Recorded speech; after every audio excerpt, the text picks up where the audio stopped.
Залатое дно 2. Нехта пакажа сёння другі фільм, які выкрывае Лукашэнку.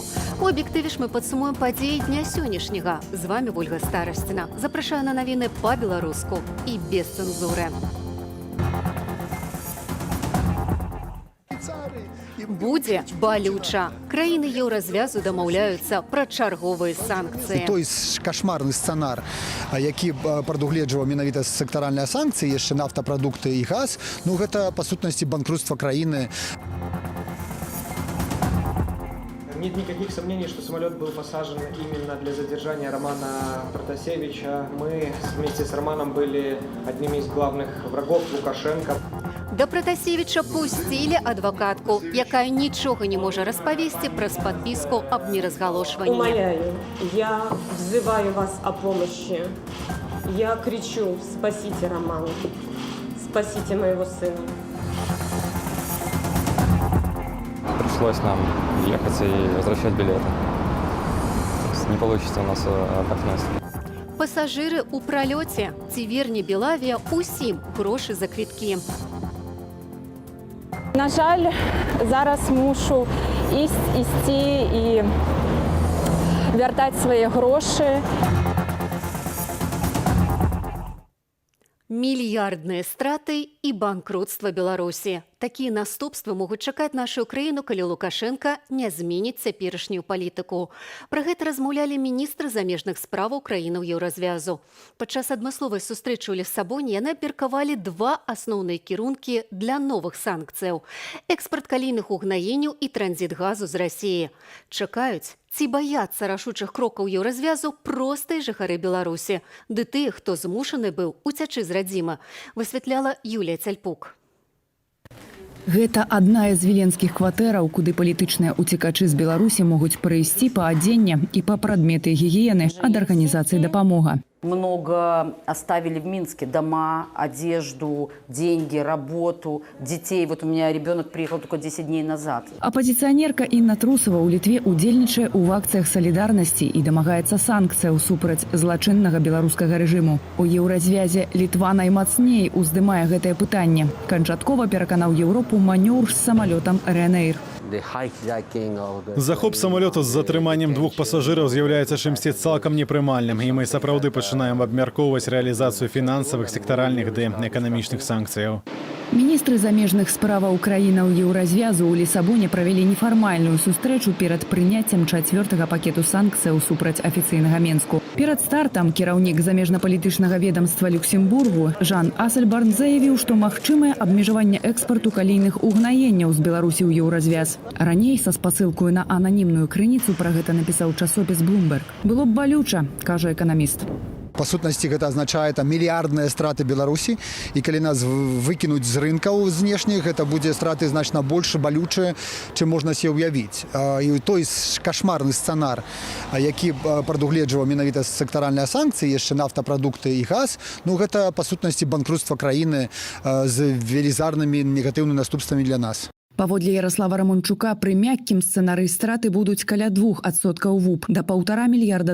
Пры жорсткім санкцыйным сцэнары страты да 15% ВУП. Сёння гэта ідэальная сітуацыя для тых расійскіх мільярдэраў і гульцоў, якія маюць намер купіць беларускія прадпрыемствы, таму што калі прадаецца акцыі праз нью-йоркскую фондавую біржу Беларускалія, гэта адзін попыт. А калі адзіным пакупніком з'яўляецца Уралкалій, ну ён можа сказаць: ну вось я бачу цану вашу мільярд. Тое самае з нафтаваю інфраструктурай, Беларусбанкам, Белпоштаю, беларускай чыгункай і гэтак далей. Нямецкі МЗС разважае магчымасць пайсці яшчэ далей, не выключаюць забарону выпуску Беларусі еўрааблігацыяў і нават увядзенне санкцыяў за транзіт газу праз нашу краіну. Калі вярнуцца да калійных угнаенняў, менавіта расійскі Уралкалій можа замяніць беларускага канкурэнта на ягоных транзітных рэйках. Літва ў Еўрапарламенце нагадвае пра гэта і ў кантэксце нафтапрадуктаў і угнаенняў. Офіс Святланы Ціханаўскай акцэнтуе, што да выпадку самалётам са снежня 2020 2020 года аб'яднаная Еўропа не рабіла комплексных крокаў супраць рэжыму. Не было сделано ничего, ни нового пакета санкций, ни всеобъемлющего плана помощи, ни каких-то круглых столов, конференций, обсуждений по Беларуси. Именно это позволило Лукашенко вот так себя вести. Александр Лукашенко ж у гэты дзень сустракаўся з выканаўчым сакратаром СНД Сергеем Лебедзевым. Прапанаваў краінам садружнасці быць бліжэй у святле апошніх падзеяў. Я не хочу, чтобы поняли тут некоторые, что вот я, СНГ, пытаюсь страны подтянуть к проблемам Беларуси, которые связаны с последними инцидентами и так далее. Нет, дело не в этом. Нам надо думать о будущем более серьезно. Думаць трэба прынамсі аднаму удзельніку садружнасці. Пасля Лебедзева ён правёў нараду з Віктарам Шэйманам, які кіруе ягонымі справамі. Абмяркоўвалі між іншага супрацу з краінамі Афрыкі і Лацінскай Амерыкі. Заўтра, 28 траўня, у Сочы Лукашенко сустрэнецца з Пуціным. Гэта будзе ўжо трэцяя бяседа двух кіраўнікоў сёлета. Юлія Цяльпук, Белсат. Тэрарыст, польскі шпіён і ўдзельнік ваенных дзеянняў на Донбасе. Такі вобраз Романа Пратасевіча малюе дзяржаўная прапаганда. З яе падачы супраць маладзёна ў так званай Луганскай Народнай Рэспубліцы завялі крымінальную справу за ўдзел у баях на баку Кіева. Як журналіста лепяць вобраз жаўнера і што пра ўсё гэта думаюць ягоныя паплечнікі і бацькі. На адмысловай прэс-канферэнцыі бацькоў палітвязня была Катя Малей. Бацькі Романа Пратасевіча дагэтуль не ведаюць, дзе ўтрымліваюць іхнага сына. Ён быў рупарам, які вяшчаў, што адбываецца, а не заклікаў да гвалту і масавых беспарадкаў. За праўду ён цяпер за кратамі, кажа Романова маці Наталья. Я хочу, чтобы вы услышали крик моей души сейчас, чтобы вы увидели слезы, чтобы вы увидели, как мне тяжело сейчас. Тяжело воспринимать эту абсурдную ситуацию. Я хочу, чтобы вы донесли до многих-многих людей, чтобы вы донесли эту информацию до правительств стран ЕС, до Америки, до президентов. Я умоляю, я взываю вас о помощи. Я кричу: спасите Романа, спасите моего сына. Бацькі і блізкія Романа баяцца, што ягонае здароўе і жыццё ў небяспецы, заяўляе аб ананімных пагрозах і рэдактар «Нехта» Сцяпан Пуціла. Цяпер колькасць пагрозаў нам пераўзыходзіць жнівеньскія, адзначае ён.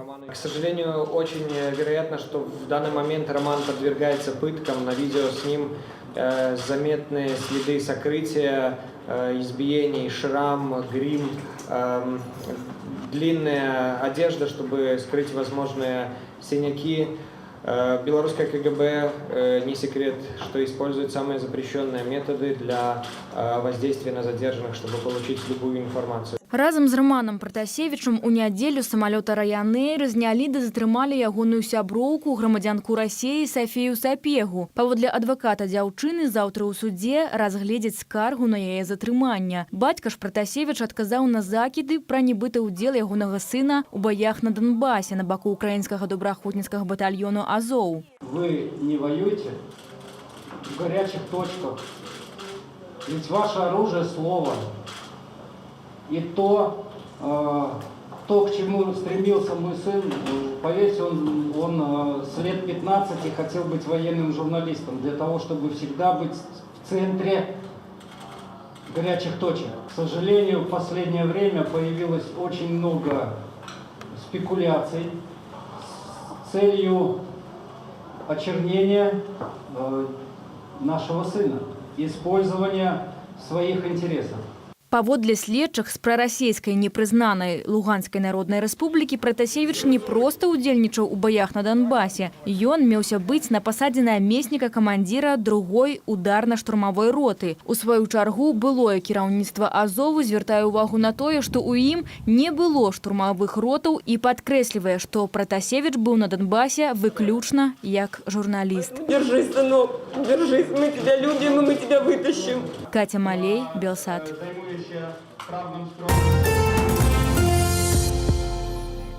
Літаральна зараз стала вядома, што да Романа Пратасевіча пусцілі адвакатку, але яна праз падпіску аб неразгалошанні не можа распавесці, ні дзе ён цяпер, ні ў якім статусе.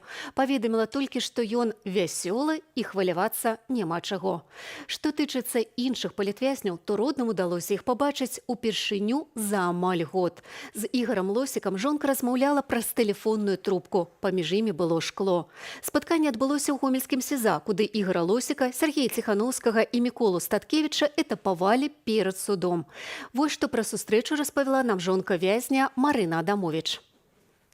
Мікалай сказаў, што апошнія дні, якія ён знаходзіўся ў жодзінскім СІЗА, былі такія вельмі яўныя, непрыкрытыя спробы, як это ў іх называецца, падняць ціск, то бок справакаваць нейкія рэакцыі, якія маглі б прывесці да пагаршання здароўя. У тым ліку і нейкая незвычайная сітуацыя, якая была звязана з абедам, пасля якога яму стала дрэнна, ён мусіў выклікаць турэмнага доктара, каб зафіксаваць менавіта канкрэтны гэты факт.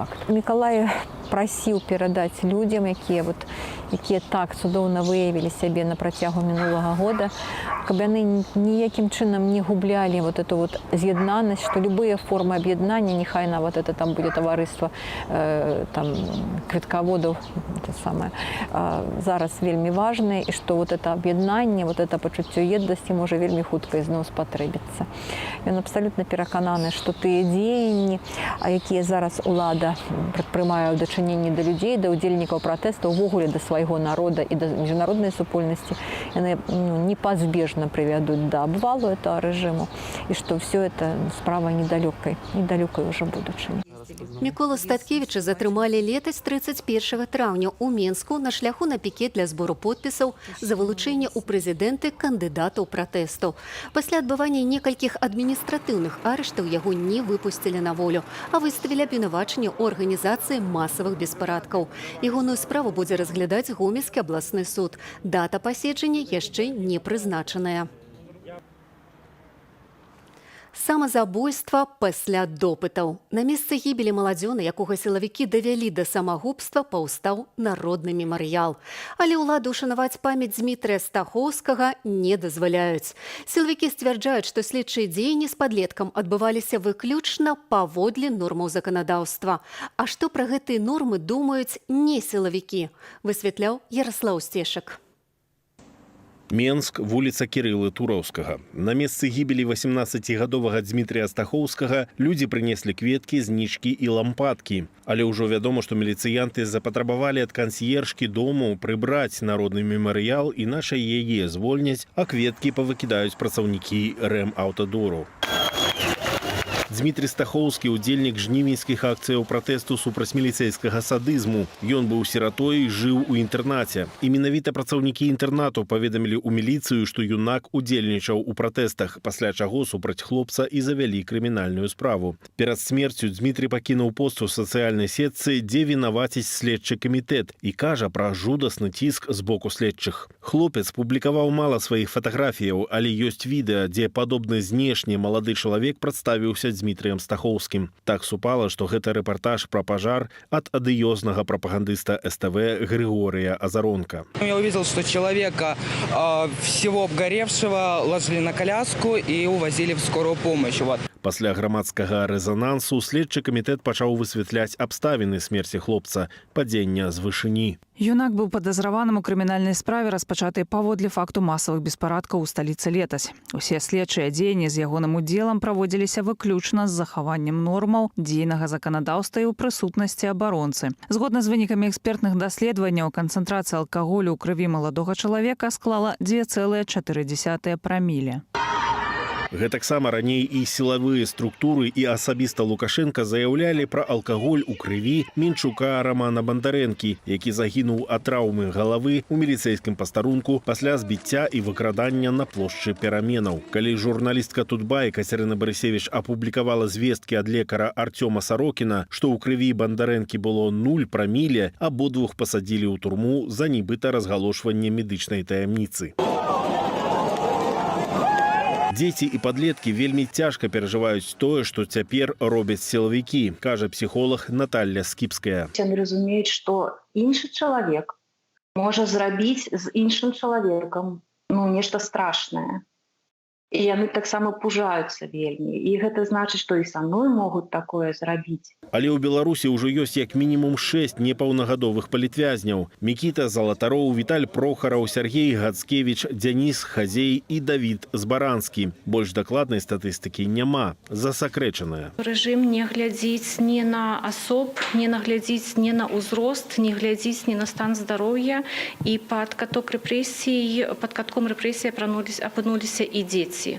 Таксама апынуліся бацькі, ім пагражаюць тым, што дзяржава можа забіраць дзяцей. Сёння ў сейме Літвы прайшла тэматычная прэс-канферэнцыя з мэтай прыцягнуць увагу свету да беларускіх непаўнагадовых палітвязняў. Выступоўцы ўзгадалі гісторыю 16-гадовага Мікіты Залатарова, хворага на эпілепсію, якога за кратамі катавалі электрашокерам, ды раскрытыкавалі міжнародныя арганізацыі кшталту ЮНІСЕФ, якія практычна ігнаруюць стан правоў дзяцей у палітычных справах у Беларусі. Конкретные международные институты, тот же самый ЮНИСЕФ, который должен заботиться о правах детей.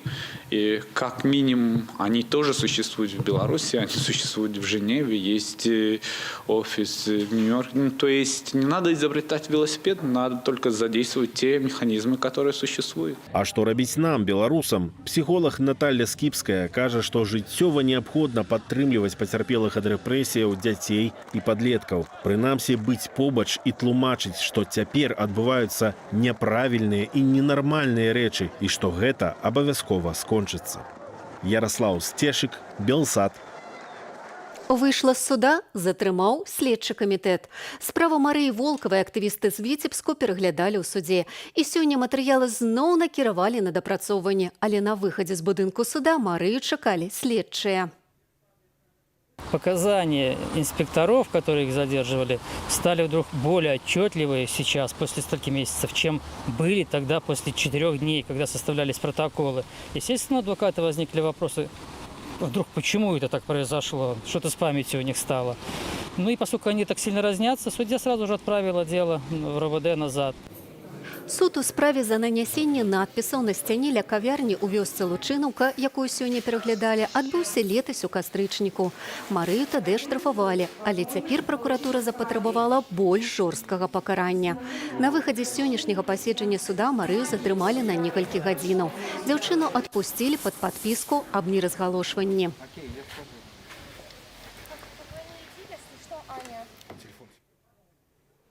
Скасаваныя авіярэйсы – гэта толькі частка праблемы.